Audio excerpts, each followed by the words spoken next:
COVID itu memang terjadi kenaikan, tapi kenaikan ini adalah varian-varian yang relatif tidak mematikan.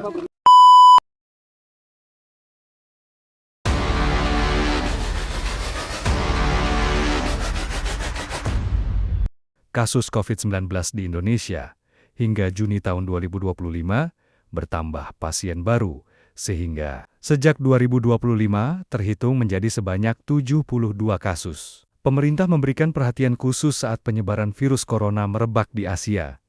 Apalagi dikabarkan adanya mutasi baru dari jenis Omikron, yakni varian JN1. Para ilmuwan mengemukakan varian JN1 7 kali lebih cepat menular antar manusia. Pasien baru yang terdeteksi terpapar COVID mengalami gejala seperti flu biasa, yakni batuk, pilek, demam, namun tidak parah. Penularan yang cepat dengan gejala ringan merupakan ciri khas dari varian JN1.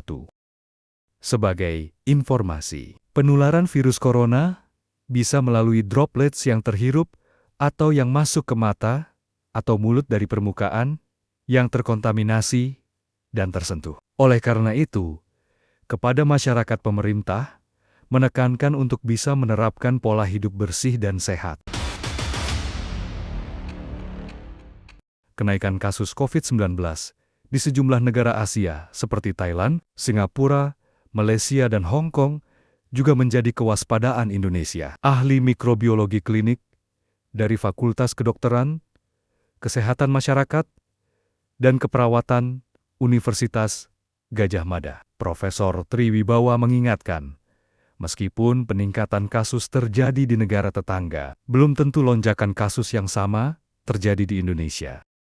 Menurutnya, tingkat penyebaran saat ini relatif rendah, karena varian yang dominan di negara tetangga berbeda dengan di Indonesia. Wibawa menyebut, informasi mengenai varian ini masih terbatas, tetapi secara umum, gejalanya mirip dengan varian Omikron lain. Meskipun jumlah kasus tergolong rendah dan gejala tidak tergolong berat, masyarakat tetap dihimbau untuk tidak lengah.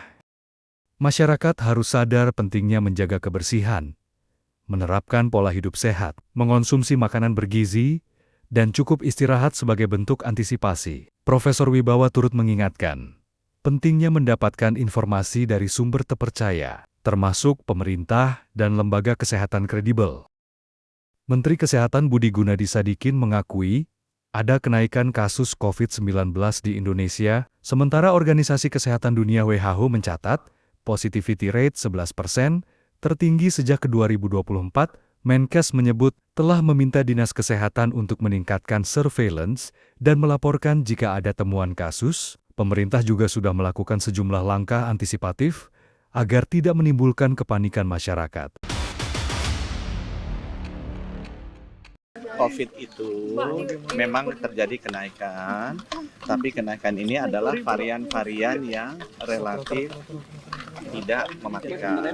Jadi nggak usah terlalu dikhawatirkan supaya masyarakat nggak panik. Kemudian yang kedua, itu kan ada laporan quick win-nya beliau. Beliau kan ada 3 program quick win-nya. Pembangunan rumah sakit 66 dalam 5 tahun tadinya. Kita bilang bisa dimajukan dalam 2 tahun. Tahun ini rencananya 32, tahun depan 34. Dari 32 ini, 16 sudah groundbreaking. Jadi diharapkan bisa selesai tahun ini. Nah sisanya akan di groundbreaking segera.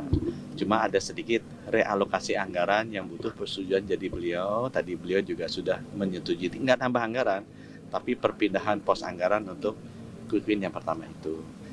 Yang kedua datanya cek kesehatan gratis. Itu kan programnya beliau.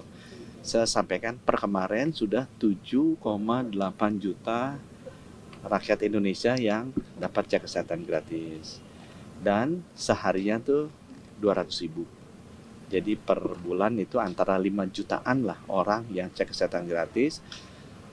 Bulan ini juga bulan depan direncanakan mulai juga yang cek kesehatan gratis di sekolah. Jadi target kita 50 juta warga negara Indonesia, rakyat Indonesia kalau bisa sudah dilakukan cek kesehatan gratis. Beliau tanya, Masalahnya apa? Saya bilang kalau di bayi itu ada masalah jantung kongenital, jadi cacat jantung bawaan tinggi.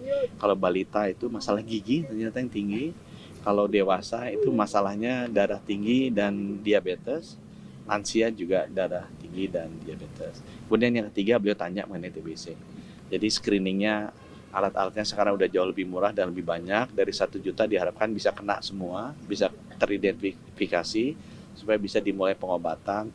Kita juga cerita rejim pengobatan yang baru kan sekarang udah jauh lebih murah. Kita juga sudah terapkan yang baru, yang tadinya satu periode pengobatan tuh 6 bulan $8.000, sekarang udah kita bisa turunkan ke $200.000. Kementerian Kesehatan telah mengeluarkan surat edaran tentang kewaspadaan terhadap peningkatan kasus COVID-19. Tren di Indonesia mengalami penurunan pada pekan ke-20 dengan varian virus yang dominan. Disebutkan, peningkatan kasus COVID-19 di kawasan Asia terjadi sejak minggu ke-12 di tahun 2025 hingga saat edaran tersebut dikeluarkan. Beberapa negara yang mengalami peningkatan kasus adalah Thailand, Hong Kong, Malaysia, dan Singapura. Departemen Pengendalian Penyakit DDC Thailand melaporkan 374.000 kasus COVID-19 di seluruh negeri sepanjang tahun 2025 dan sebanyak 84 orang dilaporkan meninggal dunia. Menurut Biro Epidemiologi DDC, tercatat ada 23.352 pasien COVID-19 varian baru. Dari jumlah tersebut, 22.399 pasien dirawat jalan dan 953 masih dirawat di rumah sakit. Bangkok masih menjadi daerah yang mencatatkan kasus infeksi baru terbanyak, diikuti oleh daerah Rayong, Nonthaburi, Sakeo, dan Chunburi.